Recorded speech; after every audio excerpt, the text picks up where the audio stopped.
한 남자와 여자가 만나서 사랑을 나눕니다.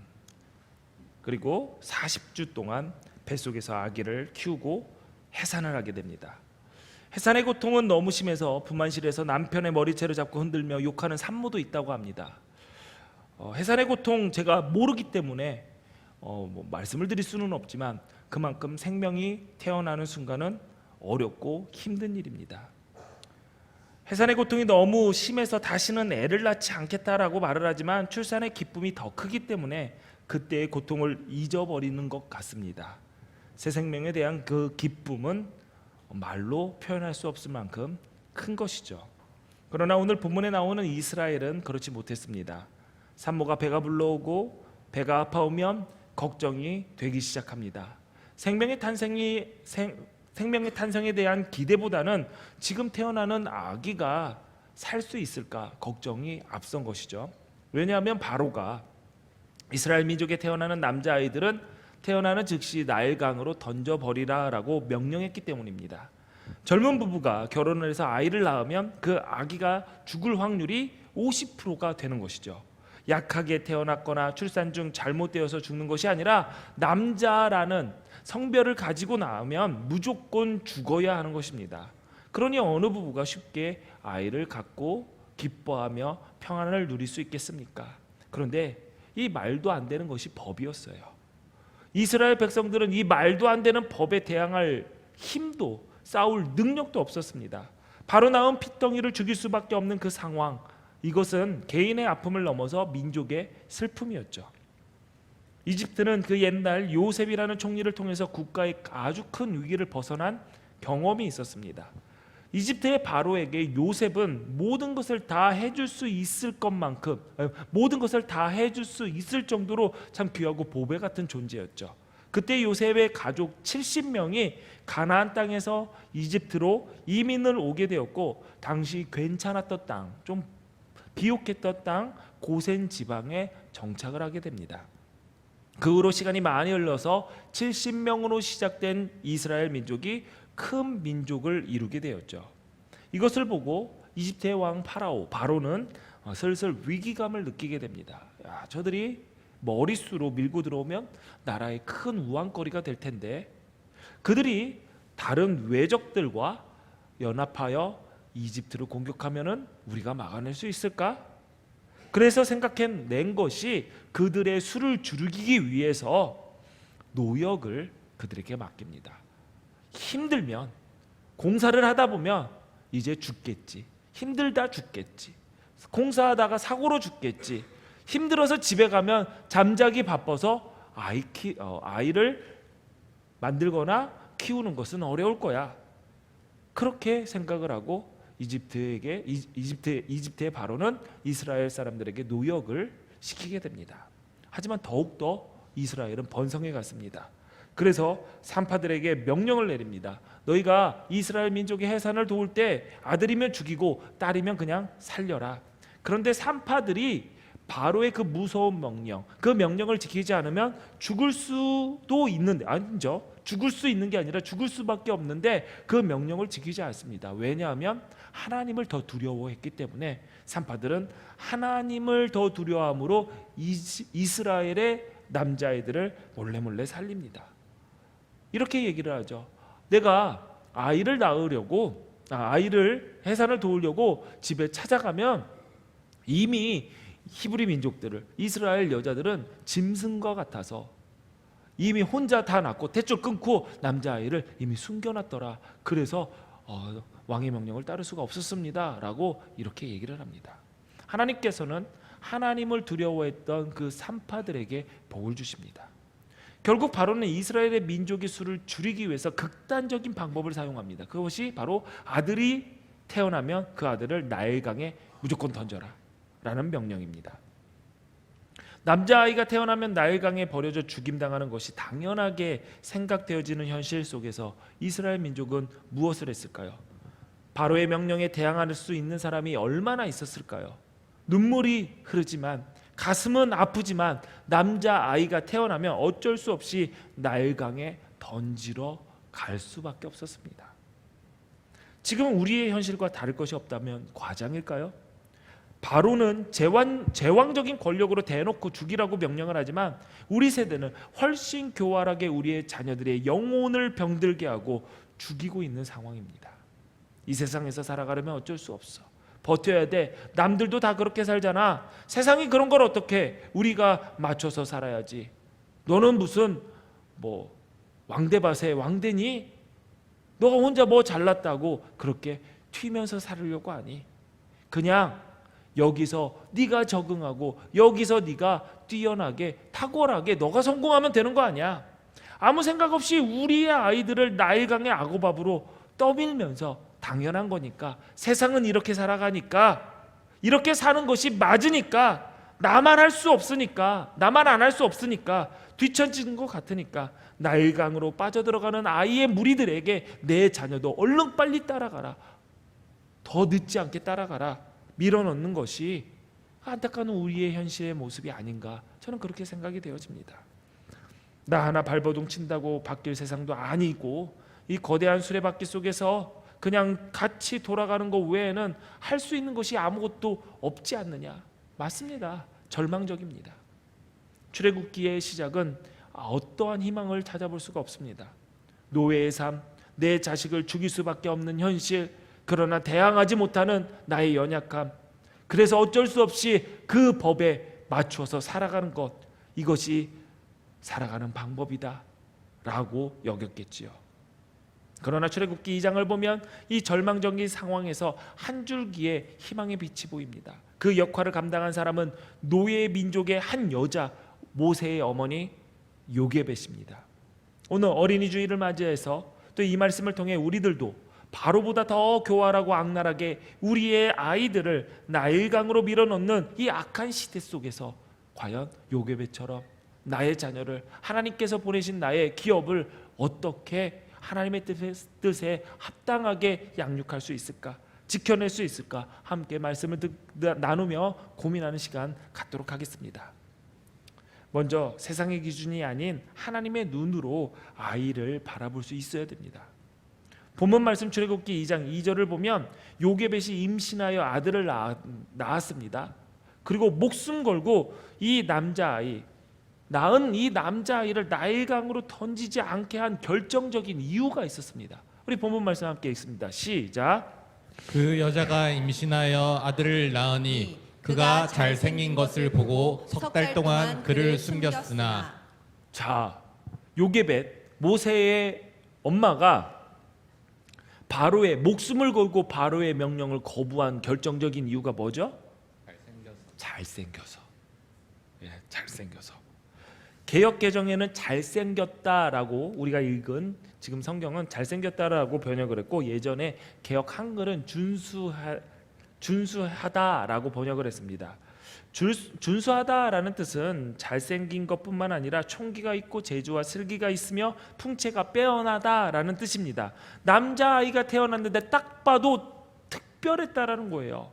특별했다라는 거예요. 그런데 우리 솔직히 한번 얘기해 봅시다. 내가 내 자식을 낳았는데 어떤 부모가 특별하게 생각하지 않겠습니까? 다 아름답고 준수해 보이고 총기 있고 활력 있어 보이지, 내 아이를 딱 낳아서 아들입니다, 딸입니다 하고 딱 보여줬는데 이게 뭐야? 이러는 부모가 어디 있어요? 아, 얘는 뭐 그냥 그저 그러네 하면서 아유 외탁했네, 아유 우리 시어머니 닮았네, 이러는 부모가 어디 있습니까? 그냥 갓 낳은 아이만 봐도 그 자체가 경이롭고 감동적이고 그냥 보기만 해도 눈물만 날 것 같지 않습니까? 우리 김도혁 성도님, 그렇죠? 아직 눈물 날 것 같지 않아요? 잘하셔야 돼요. 네, 잘하셔야 돼요. 이제 몇 주 안 남았으니까 잘하셔야 돼요. 무덤덤하게 있다가 그 이후에 평생이 괴로워질 수 있습니다. 그러니까 한번 눈도 한번 찔러 보시고, 뭐 농담이지만 감동적이에요. 감동적이에요. 나의 자녀가, 하나님께서 나에게 자녀를 허락하셨다? 사실 그게 감동이고 감격이고 경이로운 것이죠.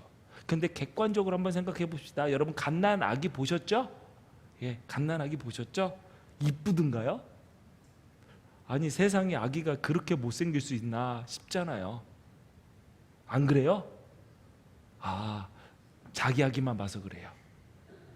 남의 아기 보면은 깜짝 놀래요.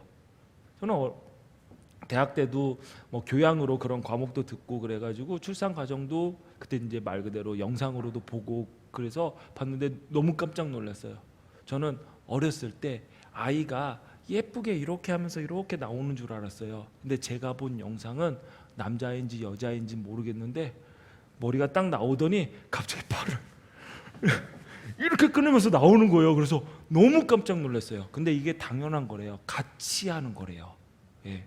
그래서 그거를 보고 너무 놀랐어요. 도대체 그 아이를 보면서 어떻게 잘생겼다, 준수하다라고 객관적으로 얘기할 수 있을까? 일단 이 눈은 사람의 눈이 아니라는 거예요. 사실 우리 아이들 너무 예뻐요. 살도 오르고 허물도 벗고 깔끔해지면 사실 그때가 더 예쁩니다. 눈도 마주치고 또 웃으면은 얼마나 예뻐요. 그리고 뭘 먹었는지 모르지만 불이 점점 불어요. 불어서 이렇게 흘러요. 그럼 더 귀여워요. 이거 빠질까 봐 너무 아까워요. 그런데 바로 태어난 애는 그렇게 예쁘지는 않아요. 그런데 잘 생각해 보세요. 오해를 가져올 수 있는 부분이 있습니다. 일단 잘생기고 봐야 되는구나. 더러운 세상. 못생기는 애들은 다 죽어나가는데 잘생겼으니까, 모세도 잘생겼으니까 산 거야. 잘생기게 태어나는 것도 능력이야. 옛날이나 지금이나 별다를 거 없잖아. 그렇다면 정말 요게벳이 모세가 단순히 잘생겨서 목숨을 걸고 왕의 명령을 거부하며 모세를 살렸던 것일까요? 그리고 다른 집안의 사람들은 내 아들이 딱 태어나니까 못생겨가지고 잘생기지 못해서 날강에 갖다 버린 것일까요? 악어 밖으로 던져버린 것일까요? 그렇지 않습니다. 성경의 원어를 보면 이 구절의 명확한 뜻을 알 수가 있어요. 우리 성경에 잘생긴 것이라고 번역된 단어는 접속사 키와 좋은, 아름다운, 멋진 이라는 의미를 가진 형용사 토부가 연결되어 있는 단어입니다. 키토부라고 하죠. 똑같은 단어의 형태가 구약 성경에 딱 한가운데에서 발견이 됩니다. 그러니까 구약 성경에 키토부라는 단어, 이 문장은 딱 두 군데밖에 없어요. 오늘 우리가 읽은 본문이랑 하나님의 천지창조 때 딱 두 군데만 나옵니다. 6일 동안 하나님께서 천지를 창조하시고 피조물을 보면서 이렇게 얘기했죠. 보시기 좋았더라. 이게 바로 키토부예요. 하나님이 그것을 보니 좋았더라. 요게벳이 아이를 보니 좋았더라. 똑같은 단어를 사용한 것입니다. 우리가 읽고 있는 이 본문은 모세 오경 중에 하나입니다. 창세기와 출애굽기는 같은 저자가 썼습니다. 그 저자가 누구죠? 맞아요. 모세예요. 모세. 뭘 그렇게 깜짝 놀라세요? 모세라니까요. 모세가 쓴 거예요. 맞습니다. 모세가 쓴 거 맞아요. 지금 무슨 이야기를 하냐면 모세가 자기 출생에 관한 글을 쓰고 있는 것입니다. 제가 아는 글을 쓰는 직업을 가진 사람들은 공통적으로 가지고 있는 게 있어요. 글을 쓸 때 글의 내용과 함께 자신의 감정을 전달하기 위해서 문장의 구조와 단어 선택에 굉장히 신경을 많이 씁니다. 발음도 중요하게 생각을 해요. 그래서 같은 의미를 가지고 있다 하더라도 어떤 단어를 어떤 문장에 어떻게 집어넣을까 굉장히 고민을 많이 합니다.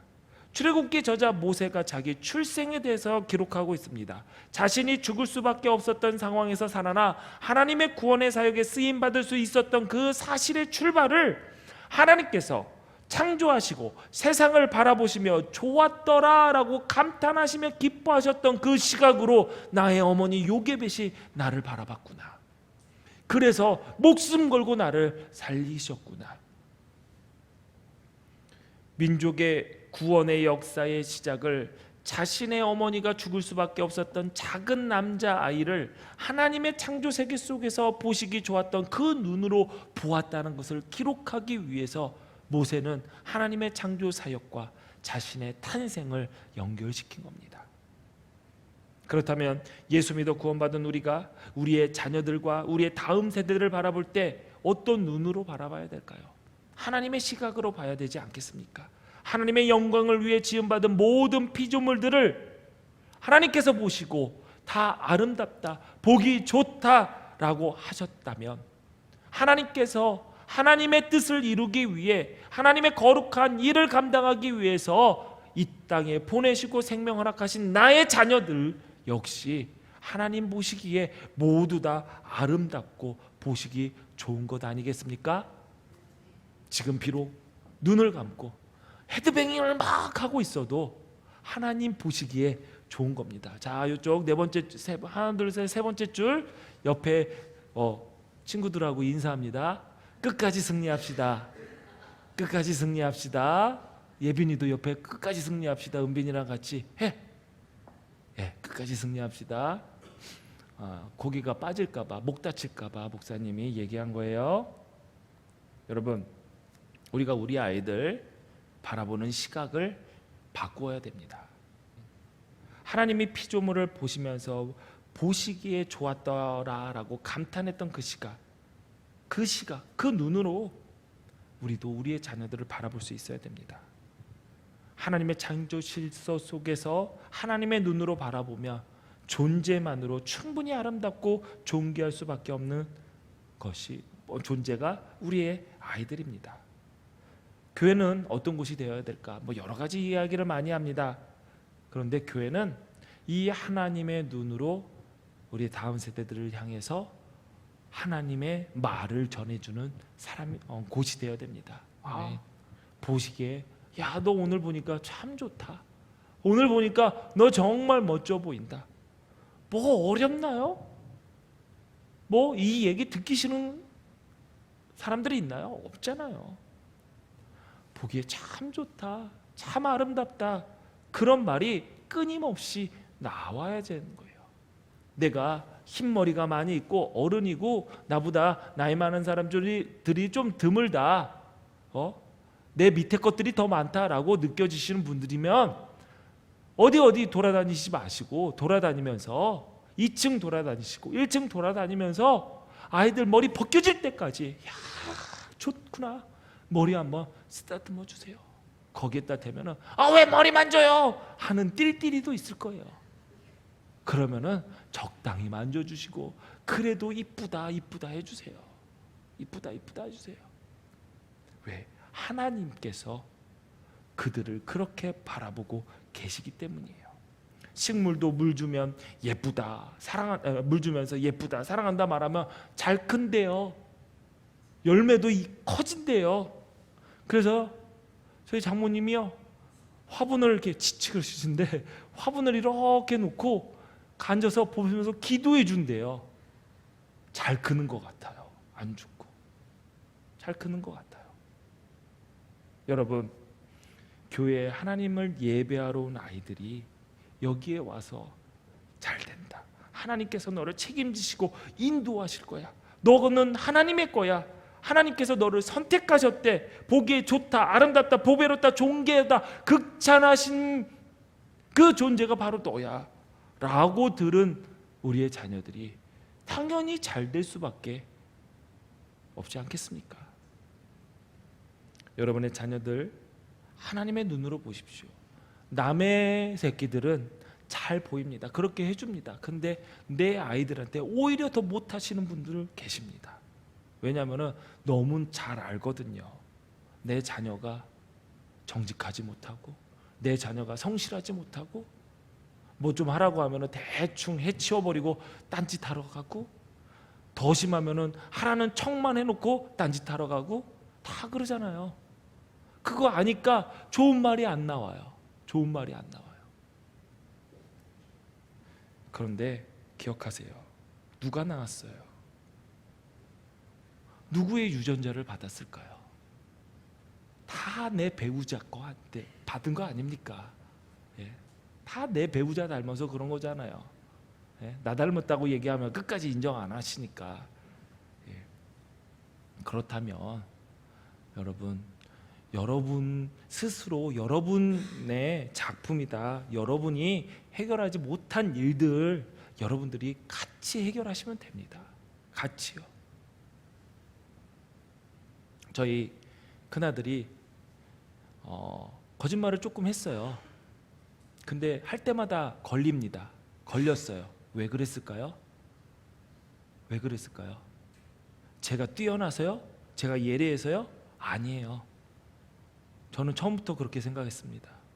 쟤도 내 아들이니까 내가 어렸을 때 우리 엄마 아빠 속였던 것처럼 쟤도 나를 속일 거야. 그래서 보았더니 아니나 다를까 누구 아들이라고 저랑 똑같이 행동하더라고요. 그래서 다 들킨 거예요. 그러니 너 어떻게 해서 너는 왜 이렇게 났니? 하지 마세요. 다 나 어렸을 때 했던 일 그대로 하고 있는 거예요. 아니면 내 배우자. 그러니 정신 차리세요. 누구 탓하지 마시고 세상 탓하지 마시고 내 탓하세요. 내 탓. 여러분, 두 번째로 잊지 말아야 될 거는 의미 없어 보인다 할지라도 하나님을 믿고 우리의 자녀들을 하나님께 맡겨야 됩니다. 모세가 3개월이 지나니까 아이의 울음소리가 커지기 시작했어요. 3개월 된 아이에게 소리를 내면 야 이집트의 군사가 찾아와서 너를 죽일 수 있어. 야 우리도 다 죽어. 울지 마. 라고 설득할 수 있을까요? 그렇다고 입을 막을 수도 없는 상황입니다. 더 이상 아이를 비밀리에 키울 수 없는 상황이 되었어요. 우리도 마찬가지입니다. 자녀들을 키우다가 어쩔 수 없이 세상으로 내보내야 될, 독립시켜야 될 때가 옵니다. 다 품 안에 자식 끌어안고 있을 수가 없어요. 이제 부모도 어쩔 수 없이 나일강에 아이를 던질 수밖에 없는 상황이 옵니다. 버리는 게 아니라 그쪽으로 내보내야 될 수밖에 없는 상황이 오는 거죠. 그래서 요게벳이 한 것이 있습니다. 갈대로 만든 상자에 역청과 나무진을 칠했습니다. 갈대에 물이 스며들지 못하도록 방수 작업을 한 거죠. 그리고 똑같이 나일강과 갈대 사이에 띄웁니다. 아기의 누나는 그 갈대 상자가 어떻게 되는지 쫓아갑니다. 여기까지 아이의 부모가 할 수 있는 전부입니다. 그냥 버릴 수 없으니까 갈대 상자를 만들었고 방수칠을 했고 나일강에 띄운 것이죠. 그런데 잘 생각해 보세요. 갈대 상자가 그 아이를 얼만큼 보호할 수 있겠습니까? 나일강의 물결이 조금만 세지면 갈대 상자는 금방 뒤집어질 것입니다. 아기는 빠져서 죽겠지요. 또 갈대 상자에 칠해놓은 나무진과 역청이 얼마나 잘 방수 역할을 하겠습니까? 시간이 지나면 물이 스며들게 될 것입니다. 그러면 갈대 상자 안에 있다 하더라도 그 상자는 가라앉아서 아이는 또 물에 빠지게 되겠죠. 갈대 상자가 아이를 다 보호해 줄 수는 없었을 것입니다. 아이를 살릴 수 있는 것도 아니었겠죠. 그렇지만 부모는 할 수 있는 최선을 다했을 뿐입니다. 여기서 중요한 것이 아기의 부모는 가능성이 없지만 포기할 수 없어서 그냥 내버릴 수가 없어서 갈대 상자를 만들었고 나일강과 갈대 사이에 띄우면서 멀리서 간절한 마음으로 지켜봤습니다. 하나님이 도와주시지 않을까 기대하면서 하나님이 살려주시지 않을까 바라면서 기도하면서 그 갈대 상자를 바라본 것이죠. 요게벳이 정말 잘한 것은 그냥 당하고만 있지 않았습니다. 바로에게 세상에게 그냥 당하고만 있지 않고 정말 포기하고 주저앉은 것이 아니라 내 아이를 위하여 발버둥 친 겁니다. 발버둥 친 겁니다. 내가 비록 연약하여 힘이 없어 노예라서 아이를 지켜줄 수는 없지만 하나님을 신뢰하면서 끝까지 내가 할 수 있는 그 한 가지 갈대 상자를 만들었던 것이죠. 갈대 상자로 쓰인 히브리 단어 테바입니다. 이 테바라는 단어는 창세기에 또 나옵니다. 노아의 방주를 가리킨 단어가 테바입니다. 연약한 갈대 상자이지만 인류의 새 역사를 담은 방주와 같은 테바인 것이죠. 작은 상자이지만 하나님은 똑같이 이스라엘 민족을 구원하는 놀라운 역사, 새로운 역사를 이루신 것입니다.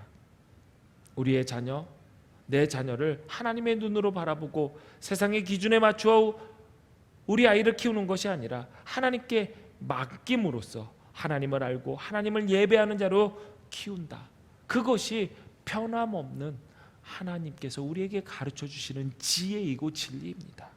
그런데 우리는 쉽게 이렇게 생각해요. 그런다고 무엇이 달라질까? 의심하지 마십시오.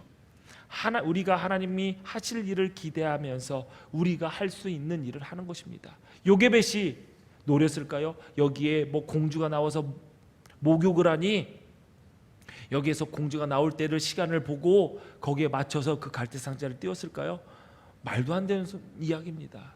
왜 공주가 공주가 일반 평민들이 나와서 목욕하는 그러한 날강에 나와서 목욕을 할까요? 그렇지도 않아요. 그리고 그 시기에 그때에 보통 목욕을 하면은 해 떨어지고 하지, 해 떠 있는데 무슨 목욕을 합니까? 하나님께서 과연 우리 아이를 책임질 수 있을까? 하나님께서 우리 아이를 맡아서 인도할 수 있을까? 그런 거 하나도 보이지 않습니다. 누가 보이나요? 그러나 우리에게 믿음이 있지 않습니까? 하나님께서 하실 것이라는 믿음, 그 믿음을 가지고 하나님께 맡기면 어디서 공주가 나와서 나일강에 목욕을 하다가 봐요. 더 웃긴 거는 히브리 아이면은 본인도 공주지만 바로의 그 아이를 거두면 바로의 명령을 거부하는 거기 때문에 그 공주 자리가 지켜질지 안 지켜질지, 내가 아무리 예쁜 공주라도 쫓겨나갈지 죽을지 모르는 상황에서 그 아이를 왜 건지냔 말이에요. 그리고 그 아이 공주가 결혼도 안 한 것 같은데 보니까 왜 아이가 또 갑자기 불쌍해져 보여요. 하나님께서 이끄심은 우리의 계획과 우리의 생각과는 다르다는 것이죠. 그러니 여러분, 이 세상에서 우리의 다음 세대들에게 해줄 수 있는 그 갈대상자, 하나님을 예배하는 것, 하나님의 인도하심을 구하는 것, 나는 하나님이 책임지시는 하나님의 자녀이다라는 것을 깨우쳐 주는 것, 그것을 끊임없이 정말 처절하게 포기하지 않고 해야 되는 것입니다. 여러분 가정에서 절대 이것을 포기하지 마십시오. 어떠한 것을, 모든 것을 다 내어준다 할지라도 내 자녀가 오직 예수, 주께 영광이라는 신앙의 중심을 잃지 않는다면 이 땅에 나일강가에 있든 세상 가운데 있든 소돔과 고모라 가운데 있든 아무것도 가진 것이 없는 자 같으나 모든 것을 가진 자로 서게 될 것입니다. 아멘. 반대로 그 중심이 없다면 그의 인생의 모든 것을 가진다 할지라도 아무것도 가지지 못한 불쌍한 자일 수밖에 없다는 사실을 우리는 잊지 말아야 됩니다. 아멘. 우리 기둥교회 교회 학교가, 우리 기둥교회 각 속한 모든 가정이 그 갈대상자가 되어야 됩니다. 갈대상자는 교사들만 만드는 것이 아니라, 목사만 만드는 것이 아니라 부모도 동참해야 됩니다. 어렸을 때 교회에 잘 나갔다가 나이 들면서 자녀들이 교회를 떠납니다. 30, 40 세대들을 교회에서 사라져버린 세대라고 일컫습니다. 그 이유가 무엇입니까? 그들의 신앙을 그냥 교회에 맡겨두고 방치했기 때문입니다. 하나님은 부모에게 신앙의 교육을 엄중하게 명령하고 계십니다. 교회에 데리고 와서 예배 자리에 앉혀놓는 것이 아니라 삶에서, 생활에서 신앙이 형성되게 너는 그 책임을 다해라. 그런데 그것이 중요하게 생각되지 않으니까 세상에서 내 자식을 바라보는 껍데기의 가치에 신앙은 포함되지 않으니까 잘하면 좋은 것이고 못해도 상관없는 것입니다. 그리고 굉장히 은혜롭고 거룩하게 포장된 게으름으로 변명합니다. 하나님께 맡겼어요. 하나님께 맡겼어요. 거짓말하지 마십시오. 나일강에게 던져버려 놓고서 하나님께 맡겼다라고 얘기하면 그거는 무슨 변명입니까? 나의 갈대상자는 무엇입니까? 영어, 수학, 교과 뒤처지면 어떻게 해서든지 집안 경제사정 고려하지 않고 좋은 선생님, 좋은 학원 보내려고 합니다. 그러나 어느 누가 우리 아이가 하나님에 대해서 알지 못하고 찬송가도 안 부르고 아는 찬송가도 없다고 그러고 기도하라고 하면은 해본 적이 없어요, 할 줄 몰라요, 요한계시록 한번 펴봐 그러면은 창세기부터 차례차례로 찾아 나서면 야 큰일 났구나, 우리 아이가 이렇게밖에 못하는구나 하면서 신앙의 과외 선생님 붙여야겠다라고 위기감을 느끼는 부모가 어디 있습니까? 어디 있습니까? 자녀의 신앙의 문제는 100% 부모의 책임입니다. 자녀의 신앙의 문제는 100% 부모의 책임입니다. 부모의 입에서, 삶에서, 행동에서 하나님을 볼 수 없게 만들었기 때문에 그는 언제든지 하나님을 먼저 선택한 것이 아니라 세상을 먼저 택했고 하나님을 우선순위에 1번에 두지 못하고 차선순위에 두었던 것이죠. 가끔가다 신앙생활을 목회 상담을 하면서 이야기하시는 분들이 많아요. 신앙이 첫 번째입니다, 최우선순위입니다 라고 얘기를 해요. 근데 너무나 재밌는 게 뭐냐면은 그 우선순위가 따로 되어 있는 거예요. 내가 중요하게 생각하는 이러한 모든 과정 속에서 우선순위라면은 그 과정에서 내 우선순위를 둬야 되는데, 신앙은 우선순위입니다라고 하고 제일 먼저 빼놔요. 근데 제일 먼저 빼놔가지고 제일 밑으로 떨어뜨려요. 그리고 그 다음부터 1순위, 2순위, 3순위가 나와요.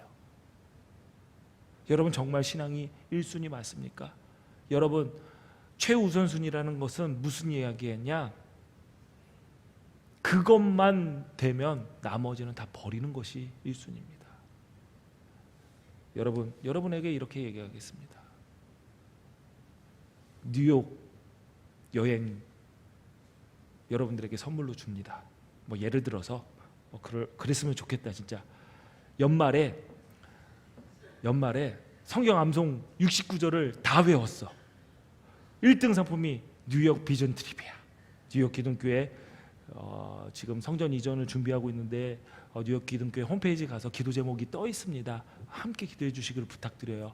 왜냐하면 여러분이 갈 수도 있으니까. 예? 그리고 여러분의 자녀가 그곳에서 예배할 수도 있으니까 여러분 사실 그 교회를 위해서도 우리 교회처럼 기도해 주시고, 아무튼 가요. 뉴욕에 1번 선물이 뉴욕, 2번 선물이 그겁니다. 여기 불당동 앞에 여기 우리 교회 앞에 여기 무슨 공원이죠? 그 공원 투어. 3번 조금 더 좋은 거 태조산 공원. 자, 1번, 2번, 3번 최우선 순위가 뭘까요? 1번 장이겠죠. 그런데 여러분 뉴욕도 가고 여기 앞에 공원도 가고 태조산 공원도 가고 못 가요 같은 날. 그러면 어떻게 해요? 2번, 3번은 버리는 거예요. 그게 우선순위예요. 그게. 근데 1번도 잡고 2번도 잡고 3번도 잡고 그러면 우선순위는 뭐죠? 없는 겁니다. 내가 하나님 먼저입니다. 오직 예수입니다. 라는 것은 그 우선순위를 제대로 자녀들에게 얘기하지 않았기 때문에.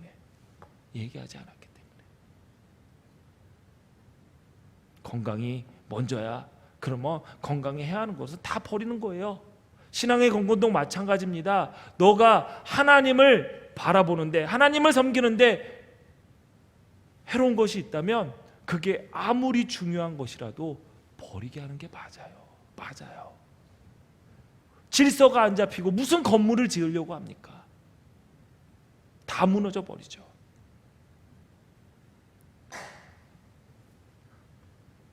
근데 여러분, 부모님들에게 하나 말씀을 드릴게요. 우리 자녀들의 어떤 글을 보다가 저도 깜짝 놀란 건데, 우리의 자녀들의 자존감을 높이는 방법이 있답니다. 여러분 맞춰보세요. 매일매일 너는 귀중한 애야, 너는 소중한 애야, 너는 참 보배로운 애야, 내가 너를 사랑해, 이렇게 매일매일 얘기해주고 이렇게 머리 쓰다듬어주고 안아주는 거, 그게 1번이래요. 그러니까 퀴즈예요. 이게 맞을까? 이게 저게 맞을까요? 이게 아닐 수도 있다는 거예요. 2번은 뭔지 아세요? 그냥 내가 내 배우자랑 즐겁게 대화도 나누고 장난도 하고 뭐 시답지 않은 이야기를 하면서 깔깔깔깔 웃고 서로 행복한 모습을 보여주는 거. 1번일까요? 2번일까요? 2번이래요. 저도 놀랬어요. 말로 하면은, 말로 해주는 것도 힘들어 죽겠는데 이게 말로 백날 해봤자 별로 아니라는 거예요. 그러니까 지금 목사님 아까 전에 칭찬하라며 하세요. 그것도. 그러니까 어떻게 해야 돼요? 진심을 다해서 해야 돼. 머리 벗겨질 때까지 진심으로 하라는 얘기예요. 그리고 더 중요한 건 뭐냐면, 내가 내 할 일 잘하는 것이, 하나님 앞에 내가 바로 서는 것이 결국 뭐냐면, 내가 무너지면은 내 자녀도 무너진다라는 사실. 내가 정신 똑바로 차리고 있는 것이 부모들에게 주신 하나님의 명령입니다. 여러분, 목사에게 자녀 교훈 맡기지 마세요.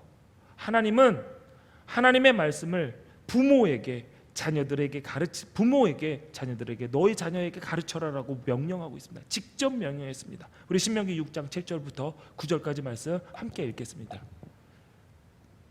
내 자녀에게 부지런히 가르치며 집에 앉아 있을 때든지 길을 갈 때든지 누워 있을 때든지 일어날 때든지 이 말씀을 강론할 것이며, 너는 또 그것을 내 손목에 매어 기호를 삼으며 내 미간에 붙여 표로 삼고 또 내 집 문설주와 바깥문에 기록할지니라. 아멘. 뭐를 가르치냐?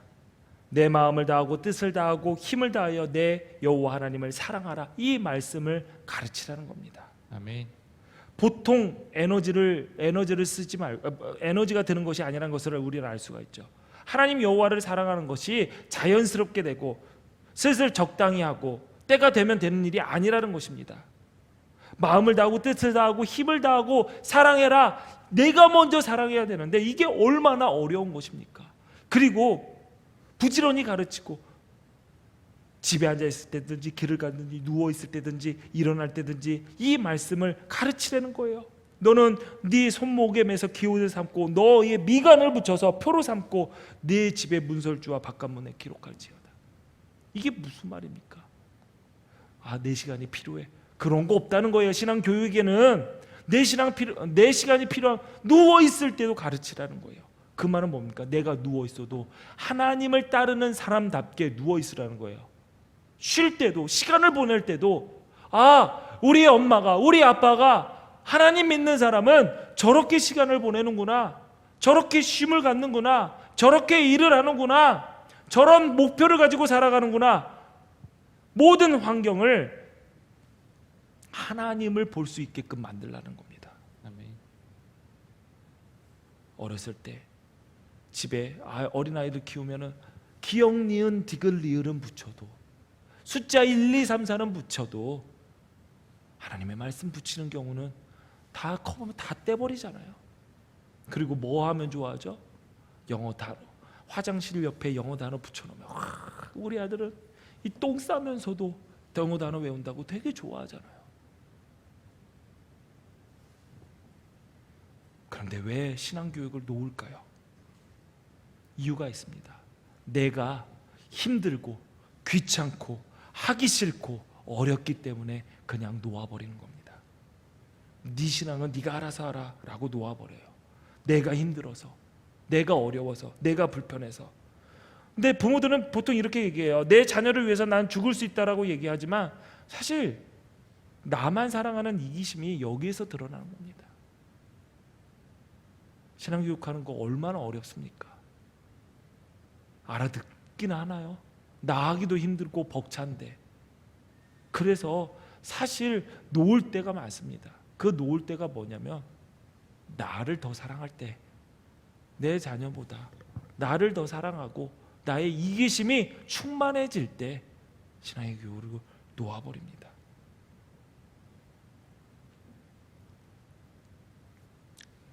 하나님의 말씀이 살아 움직일 수 있도록 삶의 모든 환경과 영역, 분위기조차도 하나님의 말씀을 아이들이 볼 수 있는 환경을 제공하라고 부모에게 명령하고 있습니다. 준엄한 하나님의 이 명령을 무겁게 받아들여야 됩니다. 아멘. 자녀들도 마찬가지입니다. 부모가 신앙 교육을 할 때 하나님의 말씀을 대신 전하는 겁니다. 부모의 말씀을 무시하는 것은 그 말씀을 전하라고 명령하는 하나님 또한 무시하는 겁니다. 여러분의 삶을 하나님을 무시하고 하나님의 말씀을 접어두고 내 뜻대로 살아간다면 여러분의 삶이 성공할 거다? 여러분의 삶이 잘 될 것이다? 그렇게 기대가 됩니까? 적어도 이 자리에 앉아서 하나님의 말씀을 듣는 수준이라면 하나님이 계시다라는 것 정도는 조금이라도 믿고 있을 겁니다. 눈에 보이지는 않지만 하나님은 계셔. 그런데 그 계신 하나님, 그 하나님께서 여러분의 삶을 이끄시려면 여러분은 부모의 말씀에, 부모의 권위에 순종할 줄 알아야 됩니다. 그 하나님의 말씀을 무겁게 받아들이듯이 부모의 말씀을 하나님의 말씀으로 무겁게 받아들일 줄 알아야 됩니다. 제가 제일 우리 아이들이 얘기하는 것 중에서 제일 이해 안 되고 이해할 수도 없고 정말 뭐라고 막 혼내주고 싶은 말이 나 엄마랑 싸웠어요. 나 아빠랑 싸웠어. 어디서 부모랑 싸웁니까? 어디서 부모랑 싸웁니까? 급이 됩니까? 말도 조심하시고 부모의 권위를 인정하고 부모를 사랑한다면 말도 조심하시고 그 권위를 인정하신다면 여러분 부모님에게도 오늘부터 좀 반말 좀 하지 마세요. 이제 컸잖아요. 여기서 예배 드릴 정도면 부모에게 반말하지 마시고, 부모에게 존댓말 한다고 안 친근한 거 아니에요. 저도 저희 엄마랑 엄청 친해요. 근데 반말 안 합니다. 그리고 저희 자녀들 셋 있어요. 얘네들하고도 친해요. 근데 얘네들 저한테 반말 안 합니다. 왜? 하면 혼내요. 내가 너랑 반말할 사이냐? 어저께 저희 딸이 반말을 하길래 제가 그랬어요. 기분 좋아서 그래요. 반말해. 아빠 이거 먹었어? 그래서 제가 그랬죠. 야, 너랑 나랑 나이 차이가 몇인데 먹었으니? 여러분, 말에서 여러분의 마음이 나오는 것입니다. 그러니 여러분들 하나님 대하듯이 부모를 대하십시오. 부모의 말씀을 들을 때 하나님의 음성을 듣듯이 들으십시오. 그러니 부모님들 되게 부담스럽죠? 여러분의 말을 하지 말고 하나님의 말씀을 전달하십시오. 아멘. 여러분, 우리 같은 꿈을 꾸었으면 좋겠습니다. 우리가 갈대상자에 띄어보낸 우리의 자녀들이 불행한 이 세대의 희망의 빛으로 이 땅에 하나님의 일을 이루어 나가고 뜻을 이루어 나가는 복된 삶의 주인공으로 하나님을 예배하고 그분을 높이는 하나님의 사람으로 세워지기를 함께 기대하며 기도하며 꿈꿨으면 좋겠습니다. 아멘. 우리와 우리의 다음 세대들에게 하나님께서는 늘 함께 하십니다. 아멘. 함께 하십니다. 아멘. 이 믿음을 가지고 승리하시기를 주님의 이름으로 축원합니다. 아멘. 기도하시겠습니다. 하나님 아버지, 우리에게 다음 세대를 세우라 명령하신 하나님의 음성을 다시금 마음에 새기게 하시니 감사합니다. 우리의 자녀들을 세상의 기준에 맞춰 양육하는 것으로 부모의 사명을 감당했다고 내가 해줄 건 다 해줬다라고 착각하는 것이 아니라 마음과 뜻과 힘과 정성을 다하여 여호와 하나님을 사랑하는 하나님의 자녀로 바로 세울 수 있도록 하나님 우리에게 지혜를 주시옵소서. 여러분, 하나님 그 일을 감당하기에 부족하고 연약합니다. 하나님, 우리 부모들에게 힘 주시옵소서. 힘 주시옵소서. 좌절하여 주저앉은 부모들 다시 일으켜 세워주옵소서. 무엇을 먼저 해야 할까 우왕좌왕하는 부모들 지혜를 허락하여 주옵소서. 모든 것을 놓아도 하나님을 예배하는 것만은 목숨 걸고 붙들게 하옵소서. 그 신앙의 갈대상자에 우리의 자녀들을 태워서 하나님의 손에 맡기며 우리의 자녀들이 민족을 구원하고 세상을 구원하는 주의 일에 모세와 같이 아름답게 쓰임받을 수 있도록 하나님 우리에게 복 내려 주옵소서. 예수님 이름으로 기도하옵나이다. 아멘.